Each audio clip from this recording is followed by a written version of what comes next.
This is the Escape Podcast for Star Wars The Old Republic. This week, 5.10 is live, and Ossus is off the PTS and open for the rest of us, just like Festivus. We'll talk first impressions and cover game, guild, and community news very shortly. This broadcast estimate is EPC 271, and that 271 means we're just about 37 episodes from our big 300 show. So look forward to that. And playing alongside me is Seema. Hi, Seema. How's it going? And by big 300 episode show, you mean on like the day of it, we'll go, we should have done something for this show. This is what's going to happen. You know it. You know it. It's like you've been here for 270 episodes or something. Yeah, it's amazing. Yeah, I'm actually doing great. Well, first I'll just go over last week a little bit. We, as has been our pattern for many weeks now, we did Conquest. Oddly, I didn't think I was going to make it on a bunch of characters, but I ended up making it on 5 characters. Even though there was only one rampage, I did this rampage every day on the same character until she got to level 70, and then I got to until she got personal conquest target, and then started on another character that I was also leveling. And then I just did crafting on other characters too. Yeah. And then the normal, I think we got some point. Anyway, yes, so I did Conquest. We're recording on Tuesday night this week, so we normally would have been just finished with MFN, but we suspended MFN tonight in honor of doing 5.10 stuff. So people were doing rampages and doing story and doing dailies and trying to find ways to spend their crystals and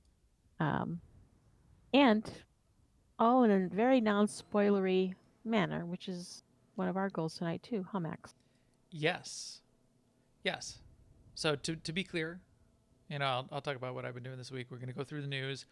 We're going to be relatively spoiler-free. Maybe by the end, we'll get into first impressions of us starting the story, but both Seema and I haven't finished the story regardless, and we will not be doing any spoilers tonight. We'll do a spoiler show, coming up in the next couple weeks, but not tonight, so you don't need to worry about that. Yeah, I did a last run of pre-510 Conquest, which was good. I don't even remember how many characters I did it on, but enough of a handful of characters, because I was logging in characters today because I was switching back and forth. And what's the thing I was getting out of the characters? I got some sort of crafting material. We got the large crafting bag on a couple characters, which was relatively useless. It was like grade 2 mats or whatever. And then there was that weird crafting material. What was that? I'll look. We're gonna bring up. Zamzam had a nice crafting write up for making the 258 armor, or the 252, 258. Maybe we'll take a look at that, and I'll see if I recognize that weird crafting material that dropped in the Conquest bags already for this week. But I got it on a few characters at least.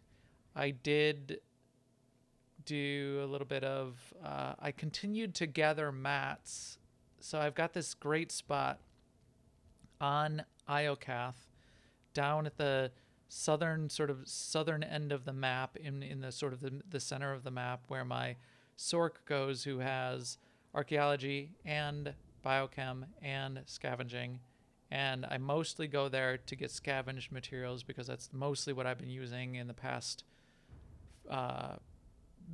months for both Conquest on my armor mech and my arms tech, for a lot of the Conquest points that I've been doing, and that's what most of the augments that I've been selling have been being made by, mostly arms tech and armor mech.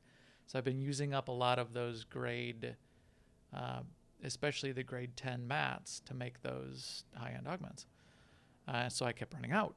I had to go get them. But that's a great place to do it on Iocath. There's a couple spots that you can go and you can pick up. You just keep your character there. You log in every once in a while, and you do have to kill some stuff, but you're killing strong droids that you then can also scavenge for more mats. So I was really replenishing my mats quite a bit if I keep my character there. So I was doing some of that. And then just to kick off, pre 510, the last thing I did before 510 was the Arkin alert, which as I said, I've had in fact, if you look at my alerts still on this character, I still have 6 alerts on my mercenary. I always have. I think I've mentioned this before. I've had this idea that I'm gonna like record them or something or do something. So I never do them because it's supposed to be some deal and I gotta like set up recording or turn on the equipment or whatever. So I never do them. So Arkin was also sitting out there, and if you haven't started 5.10 yet and you haven't done the alert on Arkin, when you start 5.10, it completes that alert for you. And depending on if you're light side or dark side or what choices you made, I think it just assumes one of the choices and something happens. It will never assume a romance with Arkin, so you'll miss out on that if you wanted to do that. So go and do that alert. It takes 2 seconds to do that alert. So go and get that done. And that was the last thing I did. And then I got to 5.10, which we will talk about in a bit. But as part of that, let's talk about some of the other news or related news, but not the news about 5.10, just the news around 5.10, the news. Now, an Imperial News Network report. First up in the news, hey, 5.10. 5.10 is released. It is out there. 5.10. Did you guys hear about that? What did Apple's logged into chat this morning and put a note on, said, hey, there's a patch today. It was Did like anybody this evening. Did anyone know about this? Be some sort of patch today? But the news around that was 5.10, and then 5.10 got rolled back because 5.10 was broken, and it's still mostly fixed, little bits of broken pieces here and there. That rollback fixed the major issue, which was some of the companion. There's a bunch of companion weirdness, so they reset that. There's still a little bit of weirdness, but the major elements are in place, and you can go ahead and play 5.10. So there's a couple bugs which Simo will talk about in just a second, but you don't have to worry about game-breaking issues or your character getting deleted or something like that at this point. So go ahead and patch and log into the game. As Max said, there are some known issues. Eric posted a few of them. The map marker for Pax and Raw inside the cantinas is missing. But if you rejected recruiting Nadia Grell, you're now unable to get her from the companion return terminal. That's apparently a bug. Ossus is covering the PvE space mission Thanium disruption on the galaxy map. I'm sure they're going to move that aside. Pressing enter in the guild window does not insert a line break. Oh, for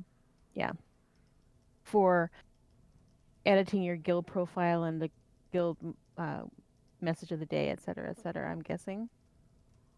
Also, the Ossus daily missions are not shareable. I'm sure it's on this list, so they mean to fix that.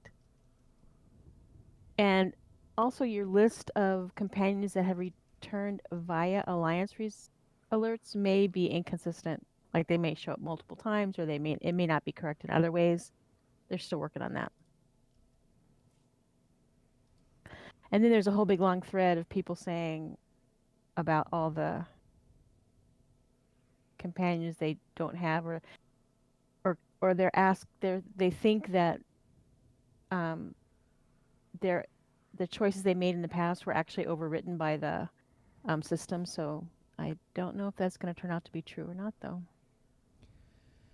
Chat room is also talking about a couple other side issues, bugs. They'll probably be discovering more as this goes along. I still haven't found any major game-breaking issues myself, but that's not to say that there might not be some bigger things hidden in here.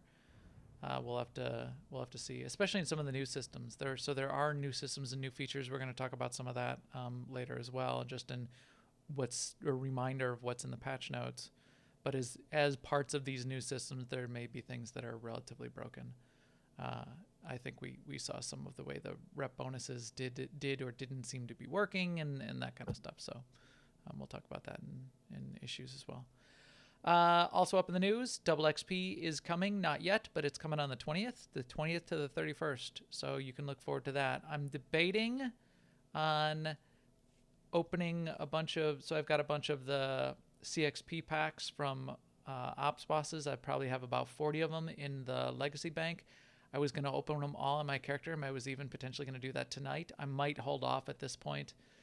The reason I would do that on my main character and not on the Marauder that I was trying to get to 300 is because the command crates have good stuff, the potential for good stuff in them, including 250 plus gear. So we'll talk about that in a little bit too. But you might want to wait to open those until double XP since it's coming in 9 days. So you got that going for you. What else? Oh, is now your alive? math works. My math always works. Speaking of CXP, snowballs are live, so you can go to Nar Shaddaa and throw snowballs at allergic droids. Or Overheated droids. Allergic droids. thank you, overheated droids. Yes. Well, Adjective droids. Yes. Something droid something. Yes. And we will be doing that. Yes, we will.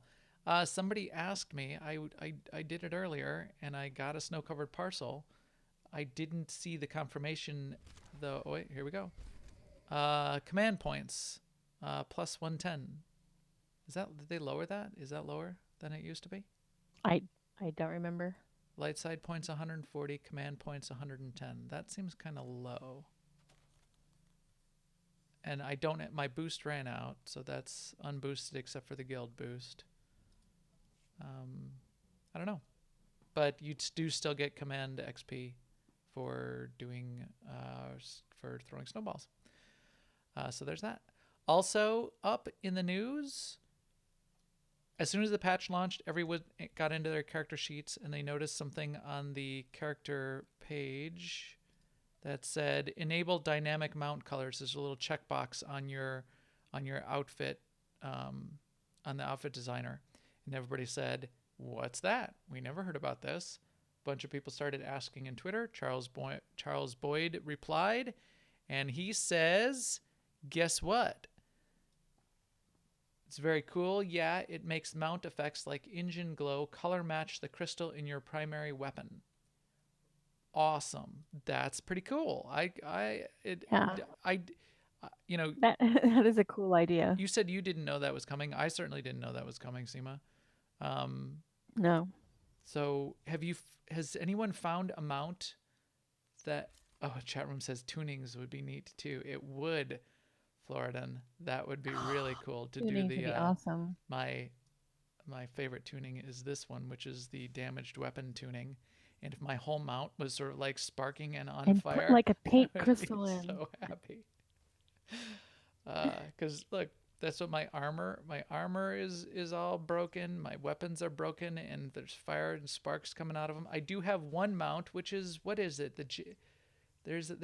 My old mount, the J something.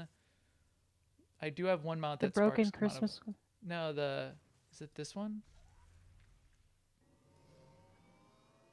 No, this one's. That one has engine stuff though, coming out the back. Yeah, but that's not my color crystal, I don't think. No, it My isn't. color crystal is. I don't think you have an orange color crystal. It's black white. Yeah. It's not orange. So one of my mounts is broken. But if someone has seen a mount that the color crystal thing works on, let me know. I would like to see it. Scrapper. Somebody said this the scrapper mount is the one. Yes, something scrapper though. What is incoming? Annie keeps yelling incoming. She's so excited. She's very twitchy. You know, when I heal people, I don't Erotic hit push to talk, but I'm saying that all the time. Incoming. Hirati Scrapper. This mount. And that's why this used to be and still is one of my favorite mounts, because look, there's sparks coming out of it and electric shocks out of the bottom, and one of the engines is out and smoke's coming out of it, and it trails smoke around when you ride it around. Look at that, I got the smoke trail. Wow, I am a sight to see. I've got snowflakes, I've got sparks, I've got smoke. I am quite a trailing mess of stuff. Anyway, we're still in the news, right? how Yes. about We've strayed from the news. how about guild news, Seema? How's the guild news looking? Yes, we mentioned snowballs. Our December mega, which is going to be on the 18th, which is a Tuesday.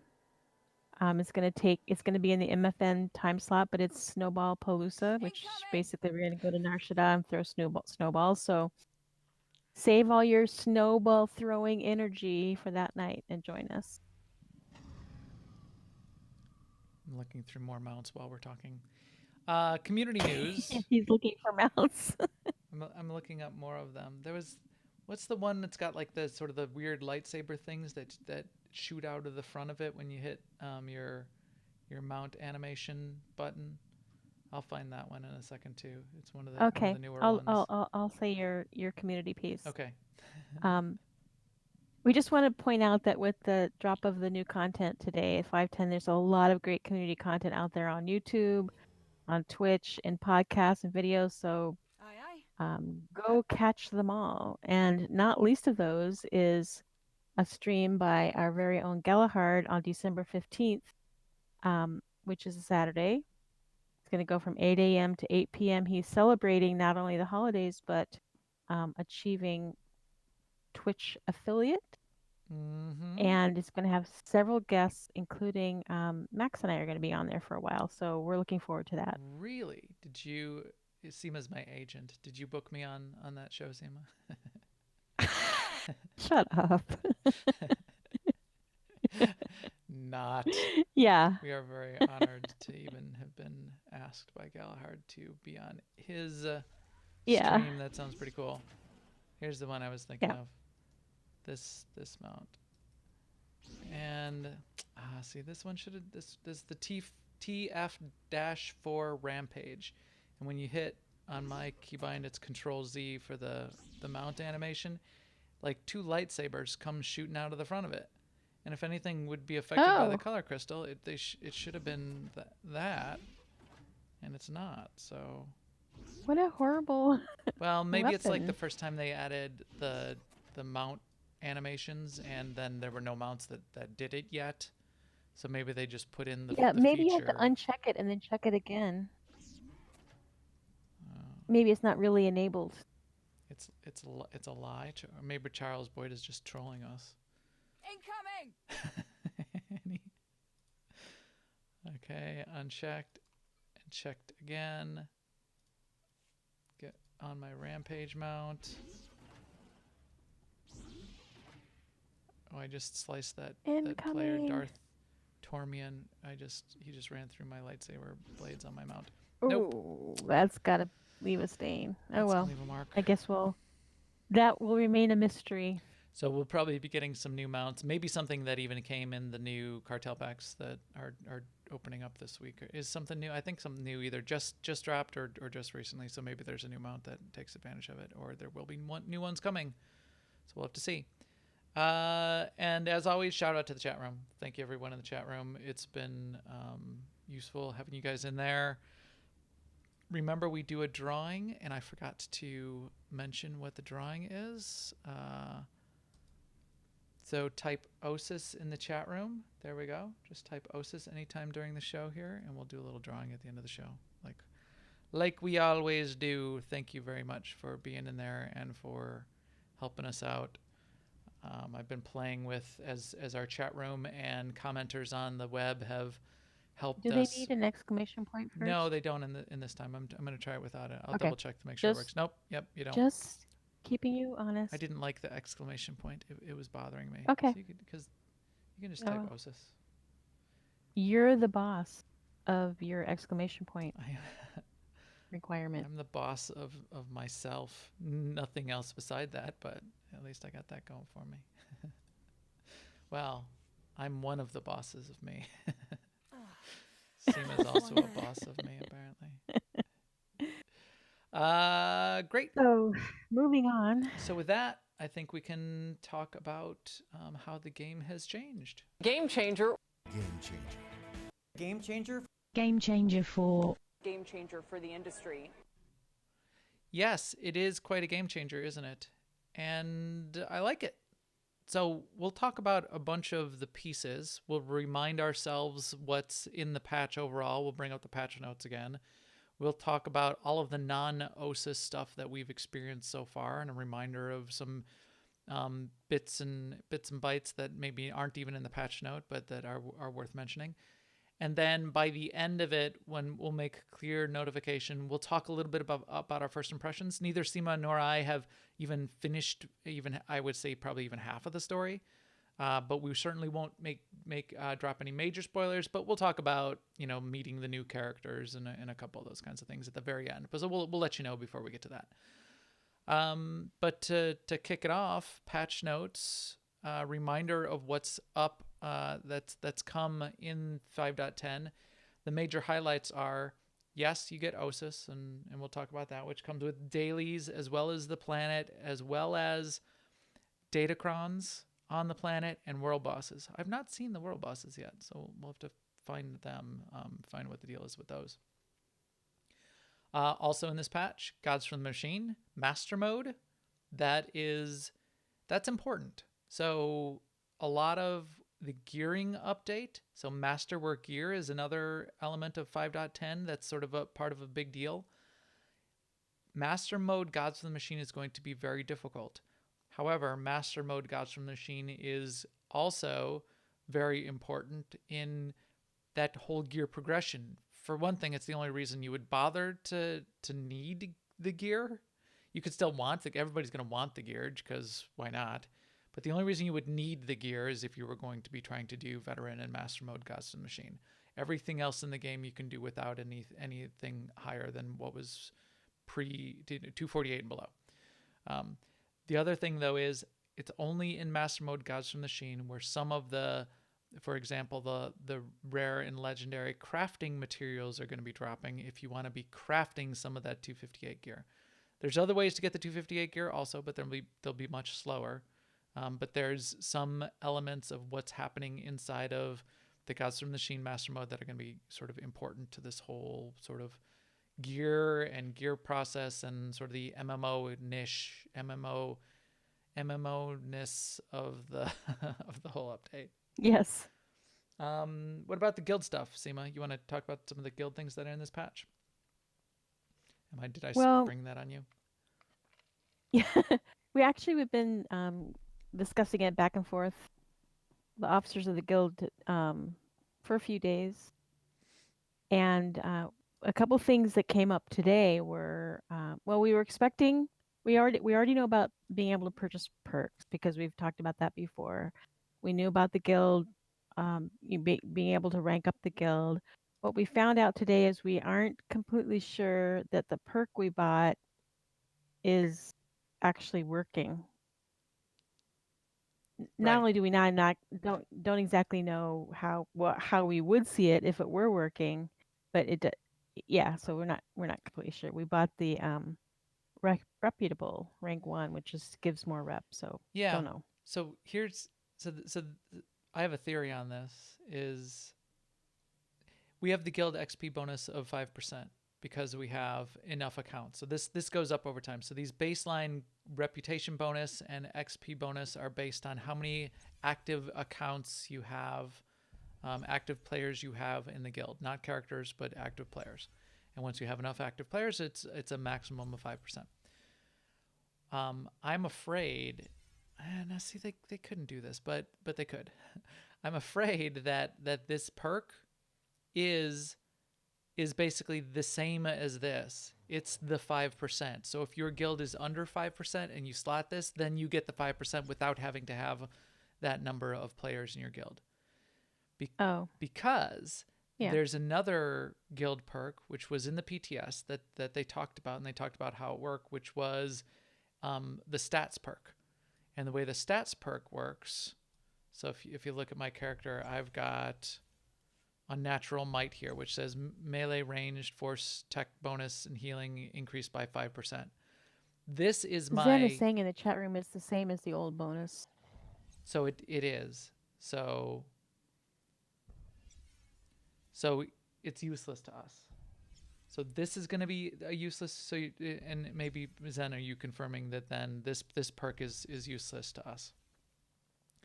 Well, I mean, we have to get it to get back to where we were, right? No, we had 5% before that perk was slotted. So I don't see. I mean, this didn't go up to 10%. I'm afraid that it's. So the way the stat perk works is if you don't have the unnatural might, Yeah, which is it by restores the advancing. old bonus that we had before. Oh, Yeah, so it does double it. I think you have to buy the old bonus again. So it does. Okay, so then you're saying it should be additive in the patch notes. It's No, I'm not saying it should be added. I'm saying that they took away well, the old bonus the was more bonus than the way it was 5%. before. And now that's gone. And then we bought the bonus that put it back to 5%. No, no, Okay. because it was 5% before we slotted that bonus. In the same way that rep is now 5%, XP is also 5%, and XP is not affected by this perk. These were both 5% before we ever logged in, before we ever slotted the new bonus. So somewhere, if this 5% is additive, we would be at 10%, but 10% isn't showing up anywhere. So I don't know if this is 5% on top of the 5% rep bonus that we currently have as the baseline for our guild, because our guild is rank 1.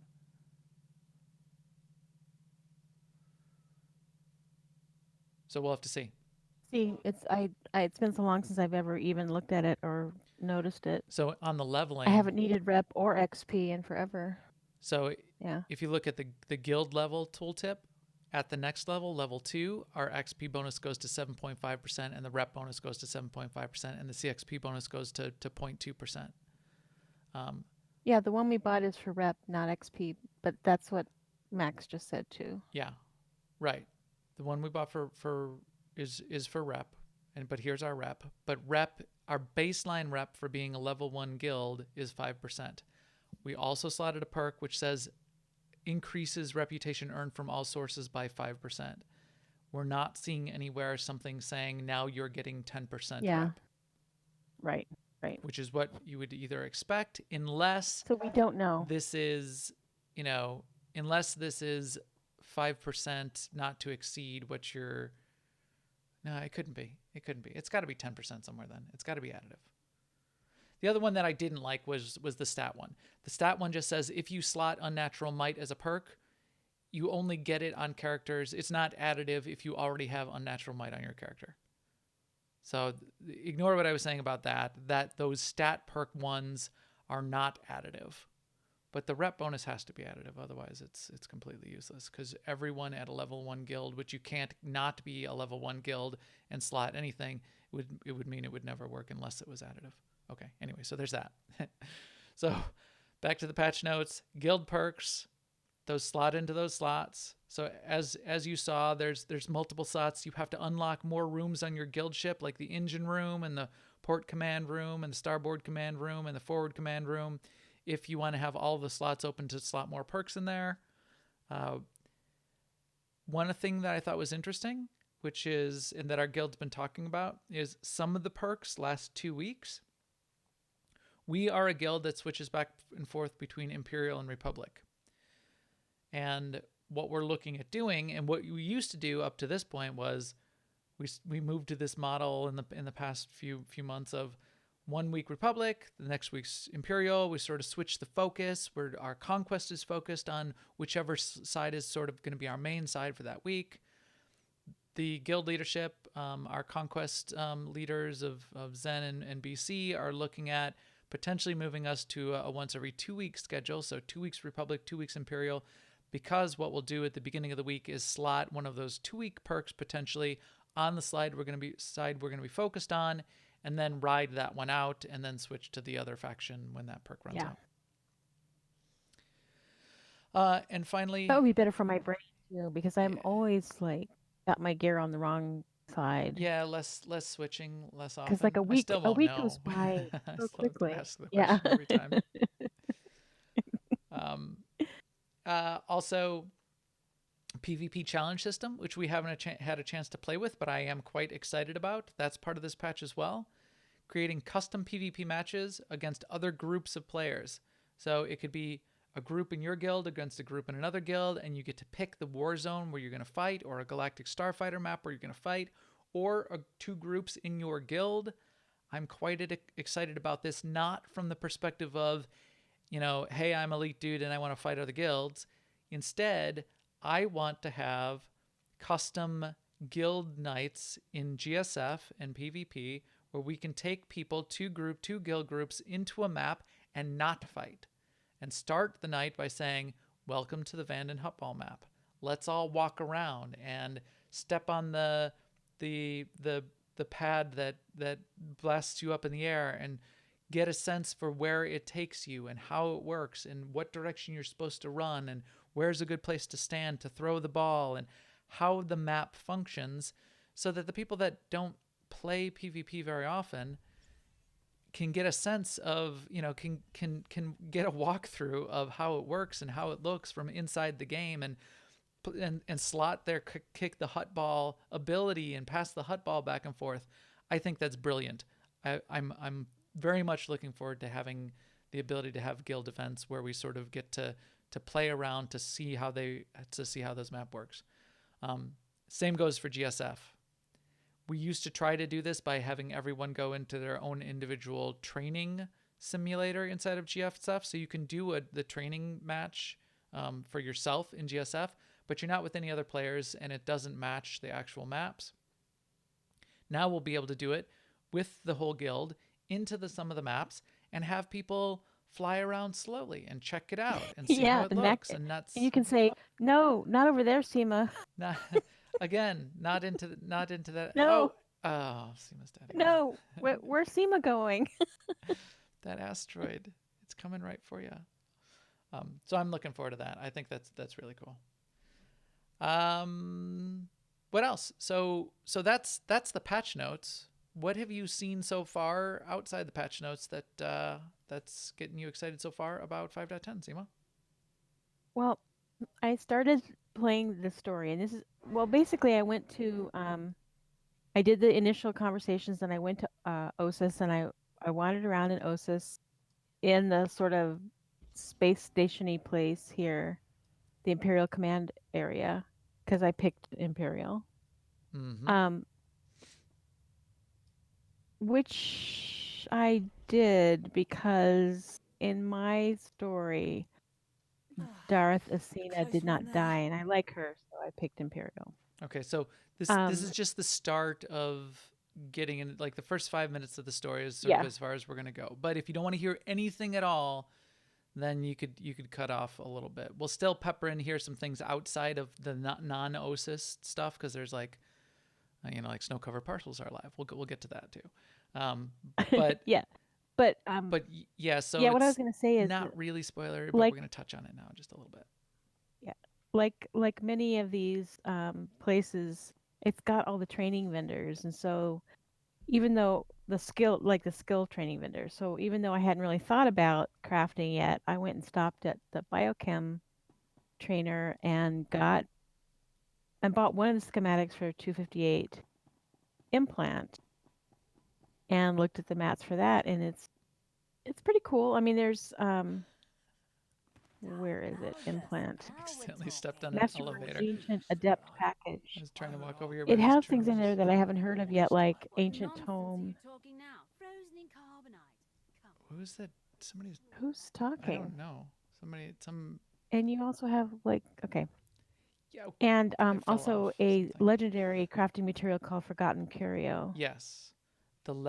All the forgotten legendary crafting materials only drop in Master Mode Gods of the Machine. Okay. So as you look So at those it does have a schematics, note. so yeah, same thing. I looked at some of the It does schematics. have a note in the tooltip that they can be bought and sold on the Galactic Trade Network. Yeah, they're not bound. But it will be right. They're not bound. But that's the only place. And they then come there's from. a blue. exotic crafting material too, which is the ancient tome. Yeah, the ancient tome you can buy upstairs, and you can buy that for credits plus a new type of currency called, you probably already have some in your currency tab, called Relics of Ossus that are dropping. So I think it's like something like 20 Relics of Ossus and 50,000 credits or something. You can buy an ancient tome.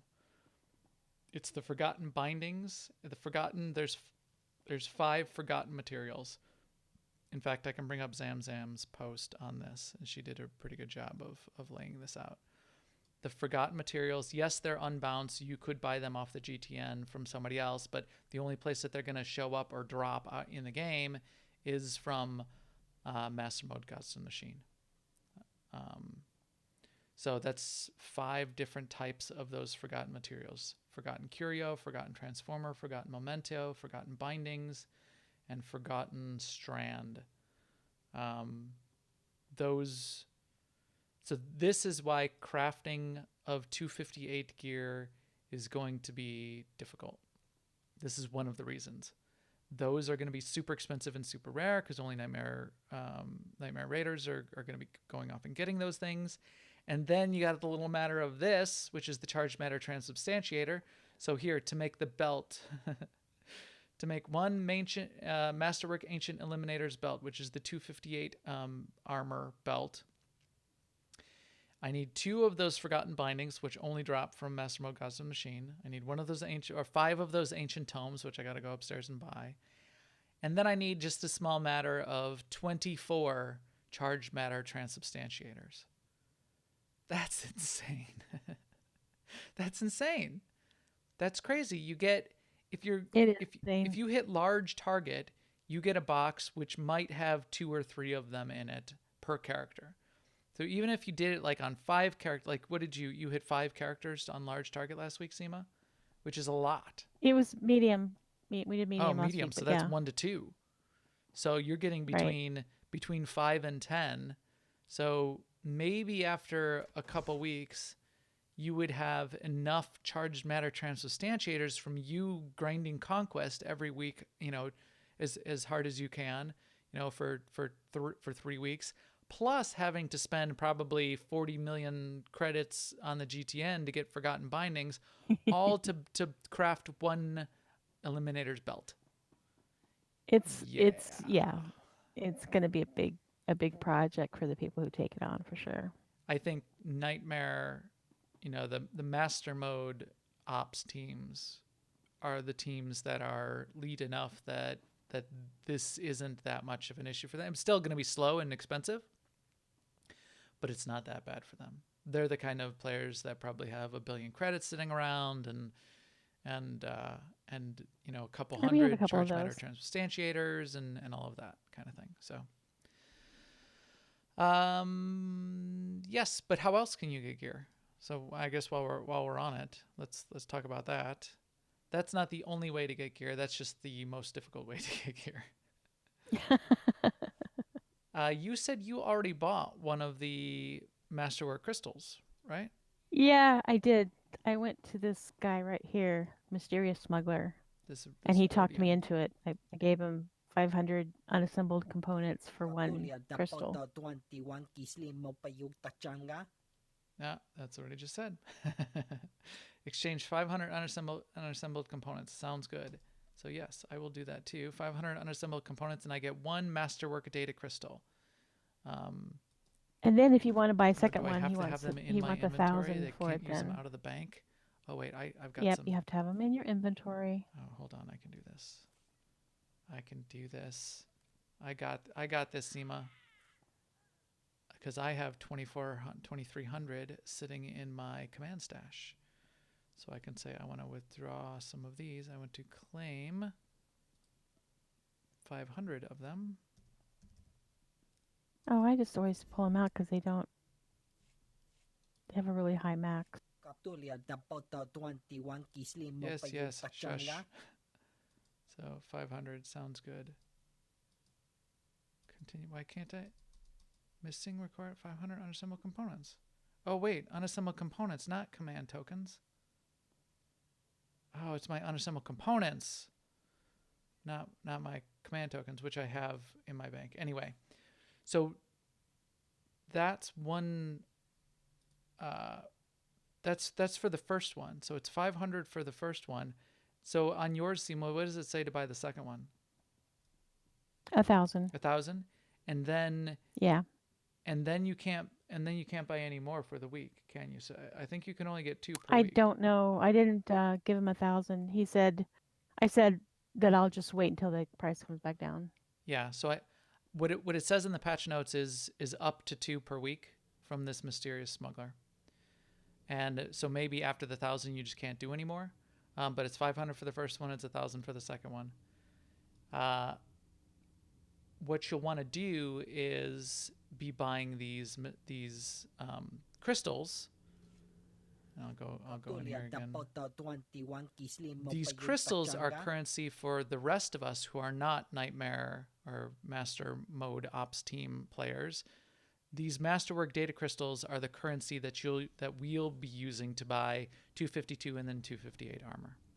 So let's go over and visit the armor vendor over here and check it out forever. That's the rep vendors. Where's the armor vendors? They're right over here, in this little hallway here. So if you check out these guys, and he's going to be loud in my ear again, isn't he, Lord Furl? I've got the best hardware and the best prices. So here's the 252 gear. You buy the 252 gear. All the 252 pieces cost 2 Masterwork data crystals for each of the 252 pieces. All of the slots. None of the 258 weapons are even in the game, but you can get 252 weapons. In fact, I'm gonna get a 252 weapon. I'm gonna get that later tonight. Upgrade my main hand blaster. Can I get my main hand blaster? Where's that's offhand? Where's offhand? Main hand. There, my blaster pistol. I'm gonna get a new gun. Anyway, and then to get the 258, which is this other guy over here, you need the 252 shell plus 3 to 4 more Masterwork data crystals to get the 258 piece. So it's worthwhile to go ahead and get the 252. So if you remember back last week or the week before when we were talking about the gear progression and the change they made on the PTS, a lot of people were just not bothering to buy the 252. It was like going to cost like 5 crystals to get the 258 piece. So you just skip the 252 and you just go right for 258. Now it's worth it to get the 252 piece so you can get the 258 piece. One other place that you'll get 252 and 258 or Masterwork data crystals is out of command crates.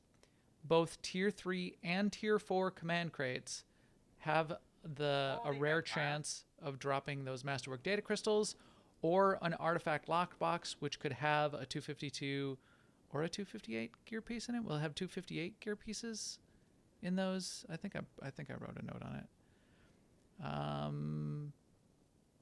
I don't know. We'll have to check in the patch notes. At least artifact lockboxes. I didn't write down what could be in those artifact lockboxes. At least 252, if not also 258 chance out of those artifact lockboxes, which could be coming out of command crates. So here at the end of the show, I'll open my 12 command crates and see if I get any Masterwork data crystals or artifact gear pieces. So there's that. So chat room is saying, Floridon's suggesting you could technically grind CXP to get up to 258 eventually. Yes. It's going to take a long time because it's only a rare chance that those gear pieces could be dropping out of the boxes, but you could just grind CXP forever, keep opening up command crates, and eventually get all of your 258 gear that way. Absolutely. And because you might be getting Masterwork data crystals out of the boxes as well, you won't have to just wait for, getting the 258 belt out of a command crate and then next week get another 258 belt out of a command crate. Hopefully you'll get some crystals as some of those off drops as well, and you can go and buy the pieces you need to fill in. So we'll be able to be getting crystals from this guy for unassembled components. So you can be disassembling everything that comes out of the command crates to get your 1,500 unassembled components for the week, and potentially getting some of those gear pieces and crystals out of the crates as well. So there is that. What else? So we talked about conquest Are we? changes, guild perks, masterwork data crystals, We we could, I guess. Vanden Hutball. I had a note on that. We already talked about snowballs, right? For anybody that doesn't know, Yep. the Life Day snowballs are now live. Yeah, we did. We talked about that in the beginning. Vanden Hutball was the new Hutball match that went in, about a month ago or a month and a half ago now? What always happens when they add a new PvP map is they increase the probability that you'll get that new map in the rotation when you queue up for a random war zone. Now with 5.10 coming out, they're putting it back down lower in priority, so it's equal to everything else. So you have an equal chance of getting Vanden Hutball as anything else starting now, which I appreciate because I like Vanden Hutball, but in the last couple of weeks as I've been playing PvP and queuing up for random regular war zones, it feels like I've only played Vanden Hutball over and over and over again. So glad for that to be done. A little side thing that is on Ossus but is not really story related. Have you looked yet at what there's one achievement chain and the datacrons and how the datacrons look on Ossus yet, Seema? Nope. I've kind of skimmed the page on Delphi about it, but no, I haven't looked for it in the planet. So the most interesting thing I saw in Delphi's write-up of the datacrons is her write-up for the endurance datacron, which is this datacron is in the ancient library area, but is currently unknown how to unlock it as it is inaccessible and shielded. Please let me know in the comments if you have figured it out. And as far as I know, nobody has figured it out yet. So there's a lot of speculation. I'm going to not scroll down there. Claiming world first on There the is a endurance post in the datacron. comments now Okay. about how to get it. So I maybe don't know somebody if it works, did. but it's there. So they're claiming world first. Posted an hour ago. I saw a bunch of groups on Twitter talking about they thought they might have it figured out as well. So I'm surprised it didn't come out of mining, and I'm sort of glad it didn't. So people had to sort of figure it out. And I saw people hunting down what they thought might make it work and getting some people together. It sounds like it might take multiple people to make it work and that kind of thing. So that's pretty interesting. But there are 3 datacrons to hunt down and to make work. There's the endurance datacron, there's a +5 presence datacron, and there's a +6 mastery datacron that you can go after. So that is pretty cool. And then there's the achievement for Don the Exiled Knight. So in the live stream, do you remember they had that picture, the artwork where they said there's that little, that's Don the Exiled Knight? I didn't get what the running joke was about it, but I read it in Delphi's page. Apparently there was a launcher message that was it was for the Exiled Knight armor out of the cartel pack, and it was it was sort of incenting you to like, hey, get the cartel pack and you too can don the Exiled Knight's armor. Yes. Right. It isn't Don the Exiled Knight. Don as in the definition of don being to wear it, to put it on, right, to equip it. As Don we all are gay apparel. Yes, yeah. Don we all are gay apparel. That's relevant to the season, isn't it? Anyway, yes, it is. That became a joke, apparently with Eric, and there was a Reddit thread that was posted about who is this Don the Exiled Knight, and I guess BioWare liked that quite enough that they added Don the Exiled Knight into the game, into that concept art that showed up in the live stream, and now actually into the game. And there's a way you can get an achievement to track him down and read, I guess, a bunch of codex entries that lead up to him and get an achievement associated with it. Funny, hilarious. Yes. We already talked about the schematics on the trainers and the legendary crafting material. Yep. And then the only other thing that I wanted to mention is there are some rep vendors and they are over here. They're also in the base. There's some really cool decos that are both dropping as you play on Ossus, but the rep vendors have a bunch of pretty cool decos as well. A really pretty broad, wide-ranging collection of them. Pick the right place to shop. I know I did. A lot of them require different reputation before you can even purchase them, and then they require both credits and that new currency I was talking about, which is the relics of Ossus that's just sort of dropping as you're out there farming mobs. My favorite of the decos so Stop by far. again. I'm pretty well stocked up. My favorite deco of these so far is the Darth Melora deco. I really like, and my favorite deco for any of my strongholds is the humanoid, the personnel category, and it's the live personnel that either like pace back and forth or stand around, and they're live and they walk around. So if you preview the Darth Melora decoration, which requires legendary reputation, and also 90,000 credits, and also 20 of the Ossus currency. She stands in one place, but she has a lot of like idle animations that she's constantly doing, and it's a live version of her. It's not like a hollow version of her that you can put in your stronghold. The other thing I was amused by, so the chat room was making fun of me because it sounds like I'm collecting bodies. If you look at the deco limit on Darth Melora, you can have 999 of her. So I may end up with I want to see that. a room full I of do wanna see Meloras in my stronghold. Or maybe I won't, because she's a little bit of a jerk, which we'll be getting to shortly. Well, and that would be an expensive joke too. It would be, but that's a price I'm willing to pay. Yeah. Okay, in our last few minutes here, we're going to talk about our first 5-10 minutes of playing with the story content in our last 10 minutes of the podcast here. So if you don't want to hear anything about landing on Ossus and anything about starting the story, now's the time to tune out. We'll probably do a full spoiler cast getting into the details of the story coming up in, as I said, in a week or two, but that's not this. We won't be giving any major plot points. We'll be talking, though, about things like, hey, we met Darth Melora and this is what we think of her.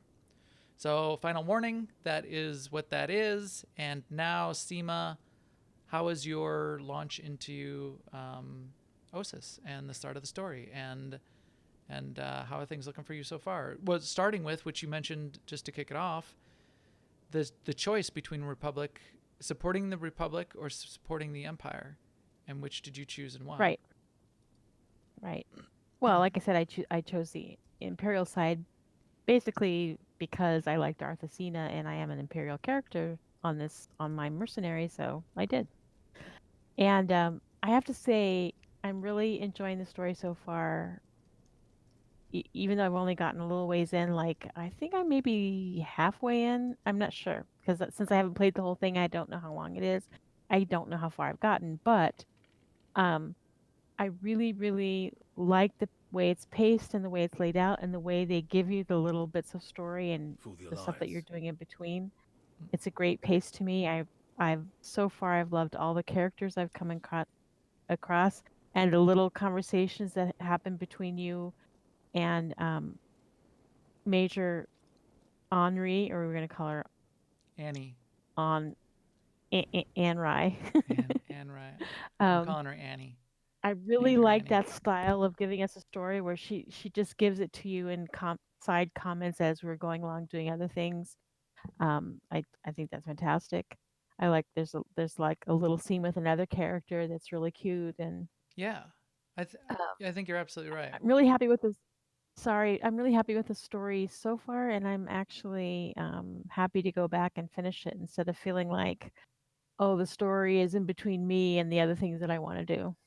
Yeah, all of that I agree with.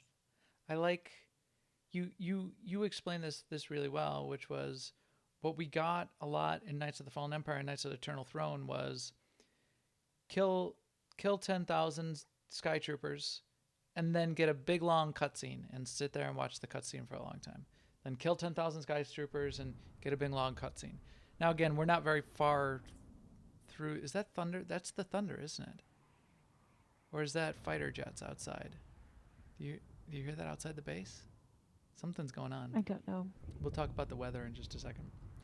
But at least for the start, there was a couple cutscenes, and then you need to go out and I don't know. You gotta like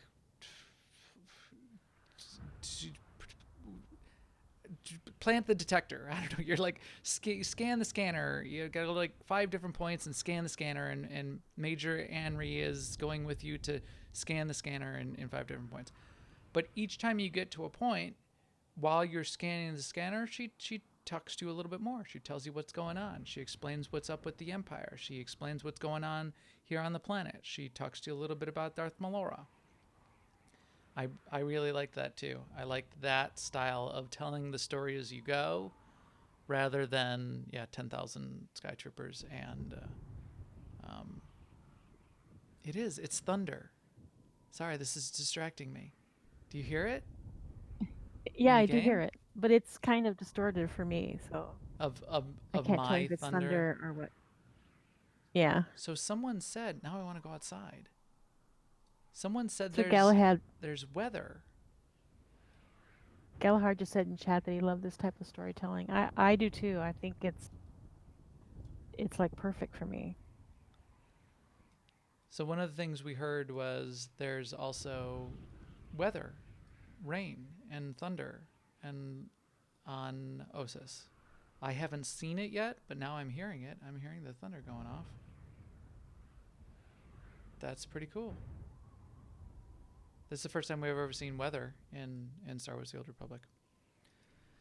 But yeah, I think that is a good way to tell the story. Hopefully it continues and we don't just get back to cutscenes for the second half of it. And between you and I, Seema, I would say we're at most a third of the way through it so far. You would say what? We're probably no more than a third of the way through it. Is what it seemed like to me. So I think we've got a good amount still to go. So we'll see. What about Melora? I have You met several Melora, other right? comments to make, but they're all very spoilery, so I'm not going to do it. But yes, it'll be fun to talk about when we get there. What about just your general impressions of meeting Melora? Because we all know that Melora. General questions of I'm sorry, with the thunder, I can't, or whatever that noise is. I know You're cutting out for me. It's getting loud, isn't it? All right, fine. Here, Yeah. I'll mute us down. I'll mute the thunder down a little bit there. Okay, there we go. General impressions of meeting Melora so far. Well, Melora is my my first impression of her was that she was very loud, and that she almost seems like a parody of her boss on Korriban, just like she was the upstart, the sort of quote unquote intelligent one, and he was the crazy, just all taken up with his own experiments one, and now she's I don't want to say much more, but yeah. Now the student my has impression become of the her. master. I think you're right. I didn't think about and that in Major that way, but yeah. Henri, and as Sir Galahad said in chat, that's like French Henry, but Henri. That's why we were saying maybe we'll call her Anne Rye.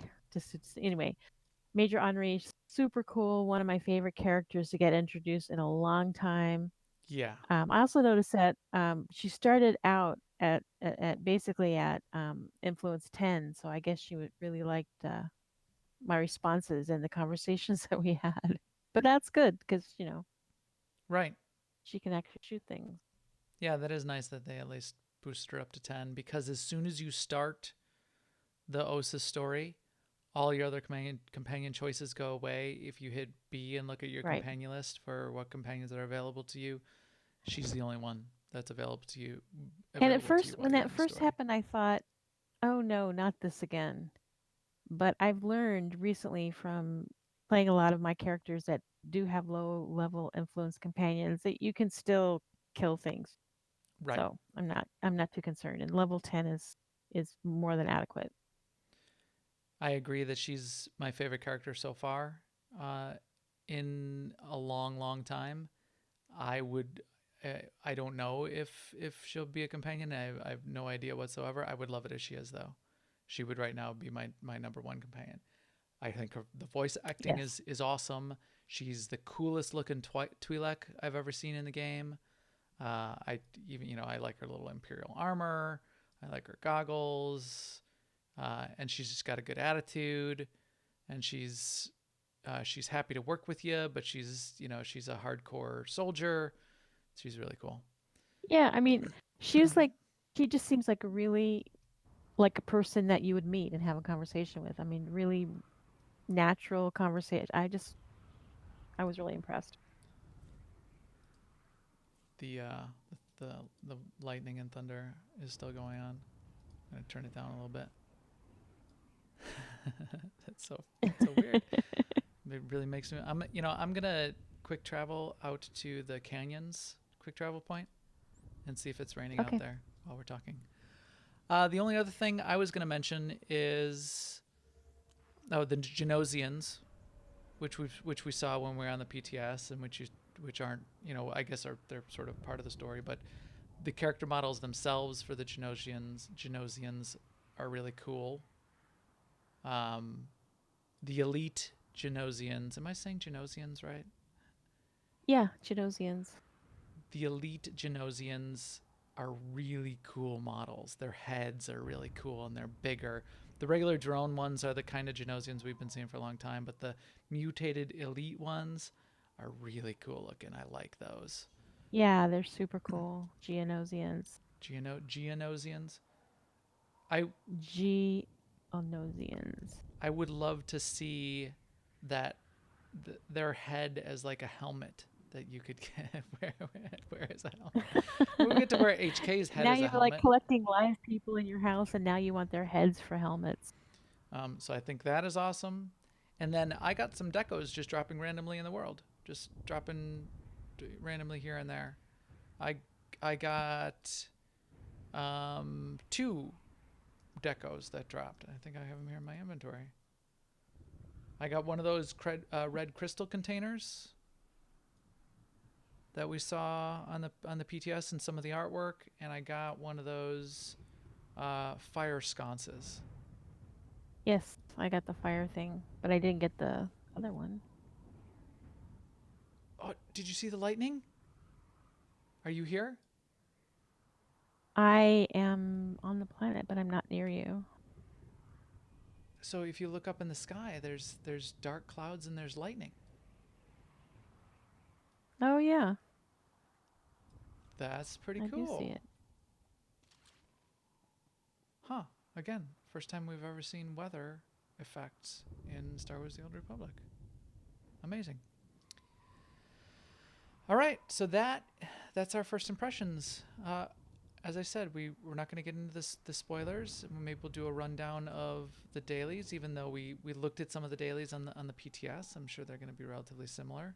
But we will do a story breakdown maybe next week, maybe the week after. We'll give people some time to get through it. But I'm happy to be here. I'm happy 510 is here. I'm having fun with the content so far. My overall impression is that it's cool. It's fun. I like it. How about you, Seema?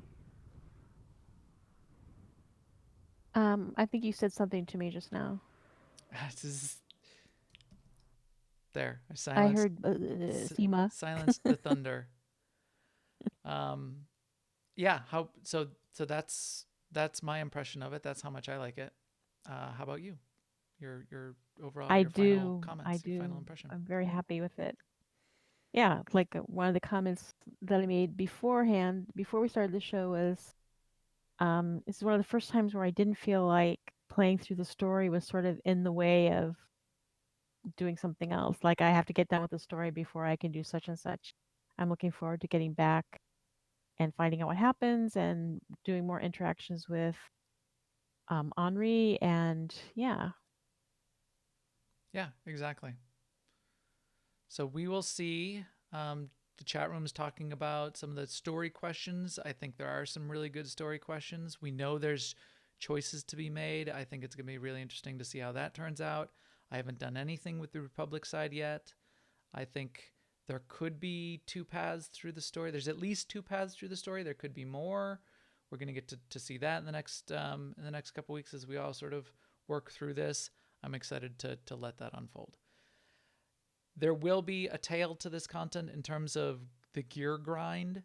That's not necessarily the most fun kind of tail to the content. It's not story to go through, but it's still, that's how MMOs work, and I get into that too.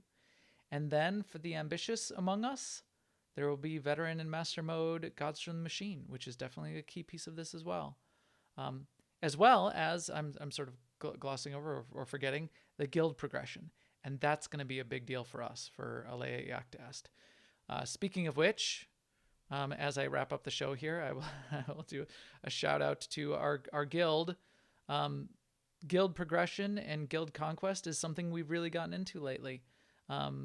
So as we wrap up the show here and our EPC 271 droid gets kicked out to broadcast the show, shout out to everyone who's in our guild. And if you are not in our guild and would like to join, please track us down. You can find us on Twitter at MaxTheGray and at AIESEMA.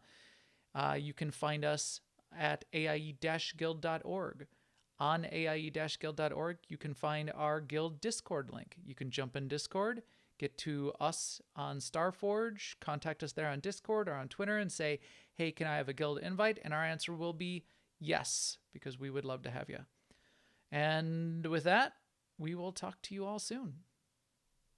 Later, everyone.